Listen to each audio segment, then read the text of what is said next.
അടുത്ത ജനുവരിയിൽ Donald Trump white ഹൗസിലേക്ക് കയറുമ്പോൾ ലോകത്തിന് അതൊരു വലിയ സംഭവമായിരിക്കും എന്നതിൽ യാതൊരു സംശയവുമില്ല. ഒരുപാട് രാജ്യങ്ങൾക്കും പ്രദേശങ്ങൾക്കും പിന്നെ ലോകത്തിന് തന്നെയും ഒരു ആരംഭമോ അവസാനമോ ആയിരിക്കും ഇതുവഴി നടക്കാൻ പോകുന്നത്. കാരണം ഇത് നടക്കുന്ന രാജ്യം അമേരിക്കയാണ്.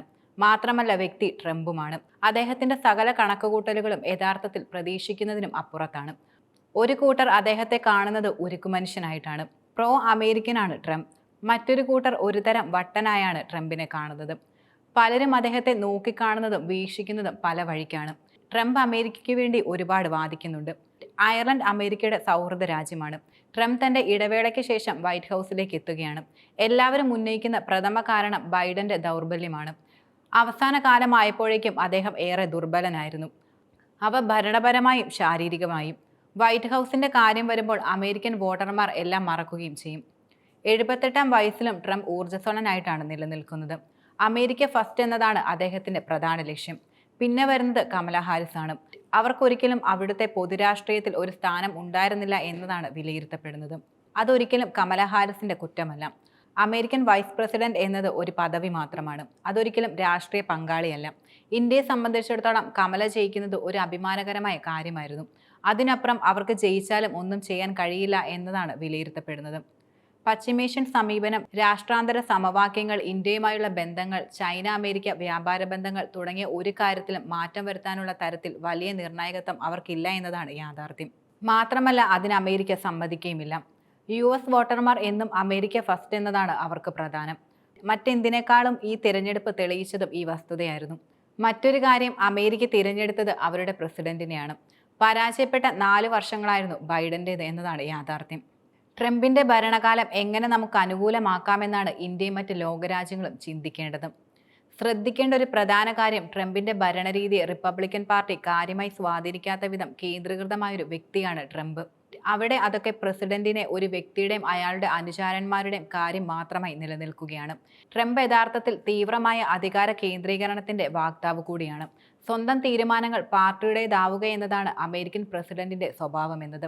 എല്ലാ കാലവും അത് അങ്ങനെ തന്നെയാണ് നടക്കുന്നതും. ട്രംപിന്റെ ഈ തവണത്തെ ജയം ഒരു ഭൂകമ്പത്തിന് തുല്യമാണെന്നാണ് വിദേശ പത്രങ്ങളെല്ലാം തന്നെ വിശേഷിപ്പിച്ചത്. മറ്റൊരു കാര്യം, താരിഫ് ഉപയോഗിച്ച് വ്യാപാരം അമേരിക്കയ്ക്ക് അനുകൂലമാക്കാം. ചൈനയ്ക്കെതിരെ താരിഫ് ശക്തമായി കൊണ്ടുവന്ന് അമേരിക്കൻ വ്യാപാരത്തിന് ലാഭമുണ്ടാക്കുകയും ചെയ്യും. ഇതൊന്നും ഇന്നത്തെ അമേരിക്കൻ വിലക്കയറ്റത്തെ കുറയ്ക്കുകയുമില്ല എന്നതാണ് യാഥാർത്ഥ്യം.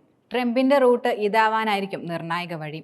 സായുധ യുദ്ധം മാത്രമായിരുന്നില്ല, താരിഫ് യുദ്ധം ഡൊണാൾഡ് ട്രംപ് പുറത്തെടുക്കുമെന്നതാണ് യാഥാർത്ഥ്യം. പോസ്റ്റ് ട്രംപ് ഇന്ത്യയുടെ അവസ്ഥ എന്താവുമെന്ന ചോദ്യവും നിലനിൽക്കുന്നുണ്ട്.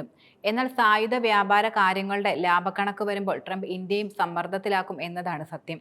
വ്യാപാര രംഗത്ത് വിട്ടുവീഴ്ചയുള്ള സാധ്യത വളരെയധികം കുറവാണ്. ബ്രിക്സ് സമ്മിറ്റിൽ ഉയർന്ന ശബ്ദങ്ങൾ, ഒരു സമാന്തര ആഗോള ശക്തി ഇനി ഉണ്ടാകുമോ എന്ന ഭയം അദ്ദേഹത്തിൽ നിലനിൽക്കുന്നുണ്ട്. ലോക രാഷ്ട്രീയ സാമ്പത്തിക ബന്ധങ്ങൾ ലളിതമോ രേഖീയമോ അല്ല. ഡൊണാൾഡ് ട്രംപ് 2, ട്രംപ് 1-ൽ നിന്നും തികച്ചും വ്യത്യസ്തനായിരിക്കും. ഇത്തവണ തിരഞ്ഞെടുപ്പിൽ ജയിച്ചപ്പോൾ ഇന്ത്യയുമായുള്ള പഴയ ബന്ധത്തിൽ തുടരുമെന്ന് ട്രംപ് പറഞ്ഞിരുന്നു. വ്യാപാര ബന്ധം, കൂടുതൽ ടെക്നോളജി, പ്രതിരോധത്തിന് കൂടുതൽ സാമഗ്രികൾ തുടങ്ങിയവയൊക്കെ അതിൽ ഉൾപ്പെടുമെന്നാണ് നിലവിൽ വിലയിരുത്തപ്പെടുന്നത്. ഇന്ത്യ-കാനഡ ബന്ധം മോശമായ ഈ ഘട്ടത്തിൽ അമേരിക്കൻ ഇടപെടൽ അതിലുണ്ടാവാനുള്ള സാധ്യതകൾ വളരെ കുറവാണ്. കാരണം ട്രംപ് ട്രൂഡോ ബന്ധവും അത്ര നല്ല രീതിയിൽ നിലനിൽക്കുന്നില്ല. എന്നാലും പ്രശ്നങ്ങൾ ലളിതമാവാനുള്ള സാധ്യതകളുമില്ല. ഇസ്രയേൽ പ്രശ്നത്തിന് ഇന്ത്യക്ക് US സഹായത്തോടെ എന്തെങ്കിലും ചെയ്യാനാവുമോ എന്ന ചോദ്യം അവശേഷിക്കുന്നുണ്ട്.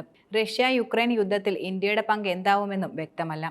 പുടിനും ട്രംപിനുമിടയിൽ മോദിക്ക് സമാധാനത്തിന്റെ പാലം പണിയാൻ കഴിയുമോ എന്നും അറിയില്ല.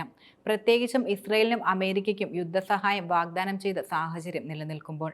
ലോക GDPയുടെ 4-1 ഉൽപ്പാദിപ്പിക്കുന്ന USന്റെ ഉൽപാദന വ്യാപാര നയങ്ങൾ ലോക സമ്പദ്ഘടനയെ കാര്യമായി ബാധിക്കുമെന്നതാണ് യാഥാർത്ഥ്യം. ഇന്ത്യയുടെ 2ാമത്തെ വലിയ വ്യാപാരി പങ്കാളിയും ഇവർ തന്നെയാണ്. അമേരിക്കയുമായി ഇന്ത്യക്ക് വ്യാപാരമിച്ചമുണ്ടെന്നുള്ളതും ഏറെ ശ്രദ്ധേയമാണ്. ഏകപക്ഷീയമായി ഇറക്കുമതി താരിഫ് ചുമതി അതിനെ നേരിടാനും ട്രംപ് ഒരിക്കലും മടിക്കില്ല. വ്യാപാര ബന്ധങ്ങളുടെ ദുരുപയോഗക്കാരനാണ് ഇന്ത്യ എന്ന് അദ്ദേഹം പറയുകയും ചെയ്യുകയുണ്ടായി.